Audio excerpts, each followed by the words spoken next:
ಹಿಂದುಳಿದ ವರ್ಗಗಳನ್ನು ಪ್ರತಿನಿಧಿಸುವ ಮುಖ್ಯಮಂತ್ರಿಯನ್ನು ಕಾಂಗ್ರೆಸ್ ಪಕ್ಷ ನಡೆಸಿಕೊಂಡ ರೀತಿ ಅಸಹನೀಯವಾಗಿದ್ದು, ರಾಜ್ಯದ ಆರ್ಥಿಕ ಸ್ಥಿತಿಗತಿಗಳನ್ನು ಆ ಪಕ್ಷದ ನಾಯಕರು ಹದಗೆಡಿಸಿರುವುದು ಬೇಸರದ ಸಂಗತಿ ಎಂದು ಕೇಂದ್ರ ಸಚಿವ ಬಿಜೆಪಿ ನಾಯಕ ಪ್ರಹ್ಲಾದ್ ಜೋಶಿ ಟೀಕಿಸಿದ್ದಾರೆ.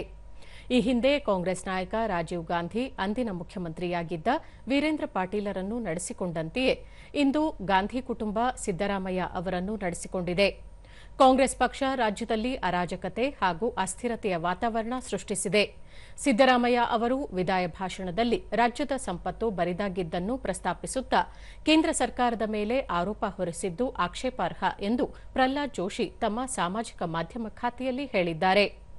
ಅವೈಜ್ಞಾನಿಕ ಗ್ಯಾರಂಟಿ ಯೋಜನೆಗಳ ಜಾರಿ ಮತ್ತು ಪಕ್ಷದ ಹೈಕಮಾಂಡ್ ಅನ್ನು ತೃಪ್ತಿಪಡಿಸುವ ನಿಟ್ಟಿನಲ್ಲಿ ರಾಜ್ಯದ ಆರ್ಥಿಕತೆಯನ್ನು ಹದಗೆಡಿಸಿದ್ದು, ದೈನಂದಿನ ಬದುಕಿನ ಅಗತ್ಯ ವಸ್ತುಗಳ ಬೆಲೆ ಏರಿಕೆ ಮಾಡಿದ್ದು ದುರದೃಷ್ಟಕರ ಎಂದು ಅವರು ಟೀಕಿಸಿದರು.